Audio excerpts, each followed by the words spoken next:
Eldercare is a big issue in this country. Millions of baby boomers are reaching retirement age every year, and many of them have parents who are in need of care around the clock.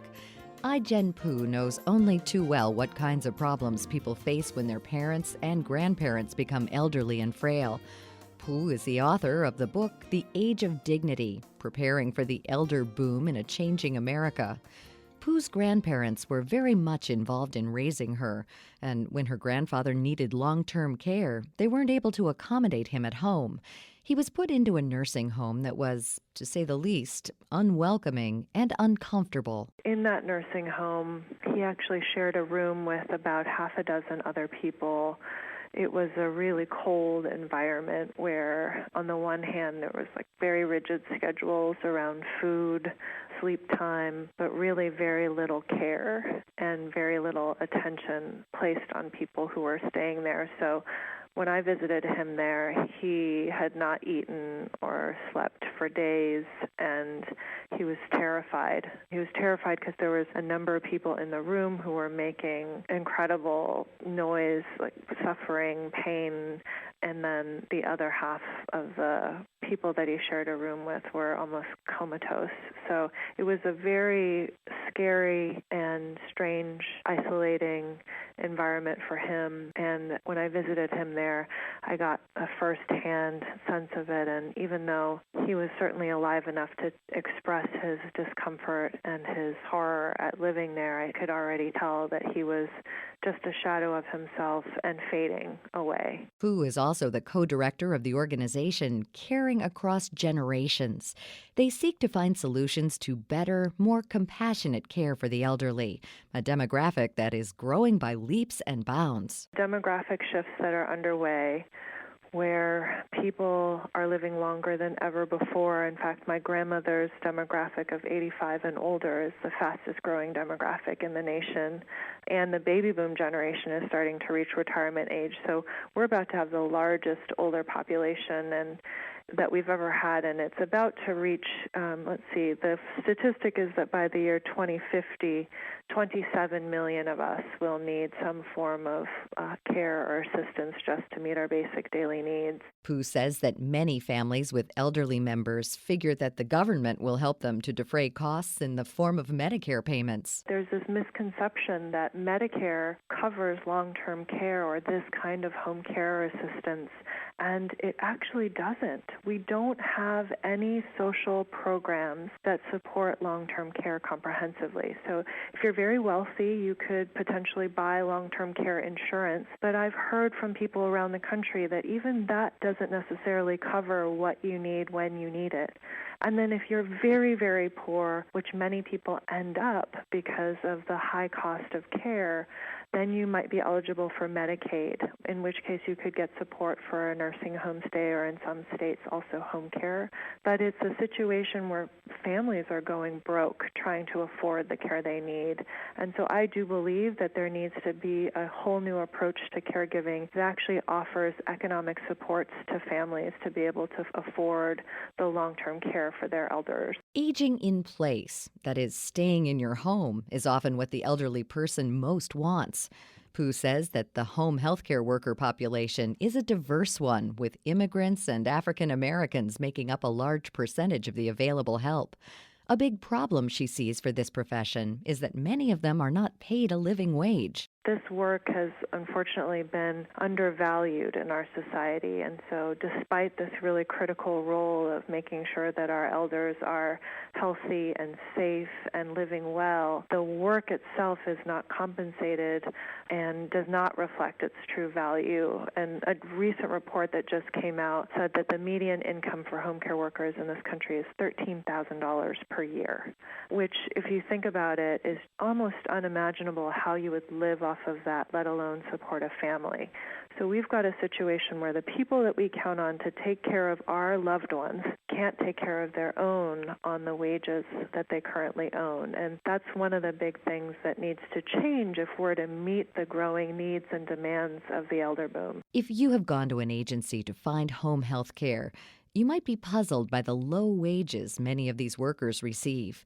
Pooh says that some healthcare companies charge the family a high fee, but very little of it goes to the workers themselves.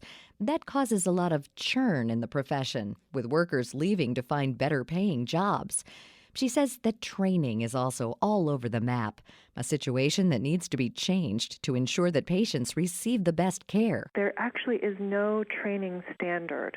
So lots of agencies and lots of venues offer training, and some of those training models are incredibly strong and innovative. Like in Washington State, the Home Care Training Fund is the second largest educational institution in the state after the University of Washington, and they train 40,000 home care workers per year in 12 different languages with continuing education, really top-of-the-line training that has elevated the quality of care that people in Washington State are receiving and has also allowed for the workforce to continue to raise wages over time.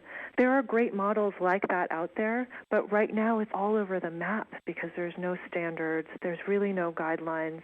So some agencies could hand you a 3-page document where you fill out, do multiple choice questions and call that a training or passing a certification of some sort. Pooh is also the director of the National Domestic Workers Alliance, and they are pushing to organize healthcare workers and create a better working environment, training, and a better wage package to attract more people into the profession. She says that home healthcare workers are just part of the equation. There's also a need for more community-based options for older Americans. The Village movement started out as a group of friends getting together, figuring out how they could age well together, supporting each other in Boston. Today, it's a movement where there are over 100 villages around the country, close to 200 now, that are intentional communities that older adults are building together, where they're pooling resources in order to support things like reduced costs for groceries and transportation, even sharing the cost of caregivers, and also taking care of each other.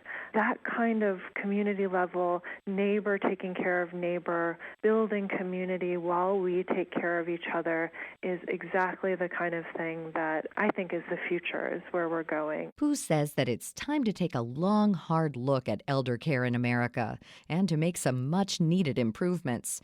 She says that families, communities, and the federal government need to make decisions now before it's too late. This is a conversation that has for too long happened behind closed doors and oftentimes happens at a time of crisis.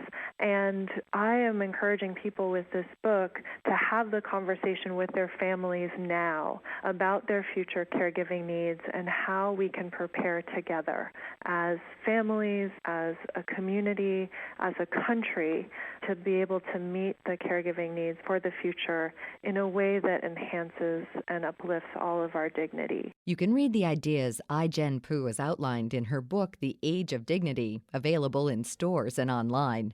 She also invites listeners to visit her website at caringacross.org. For more information about all of our guests, you can log on to our site at viewpointsonline.net. You can also find an archive of past programs there and on iTunes and Stitcher.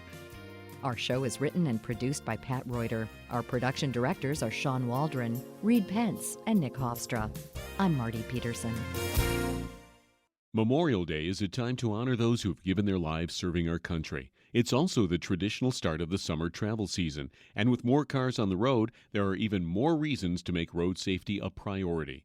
According to the National Highway Traffic Safety Administration, more than 30,000 road fatalities each year in the United States are linked to a variety of factors, including drunk driving, texting and driving, and speeding. Here's Bill Bradley, Senior Director of Corporate Social Responsibility at Anheuser-Busch. Safety is a year-round priority for Anheuser-Busch.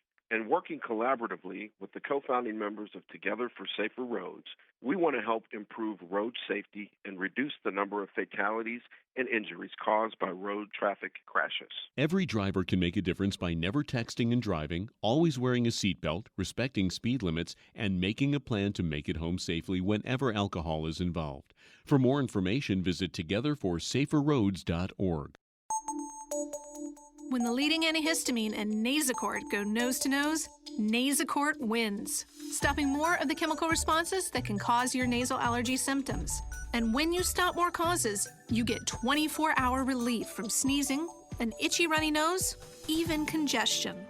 It's prescription strength medicine available over the counter. Nasacort Allergy 24-hour. Stops more of what makes you miserable. Use as directed.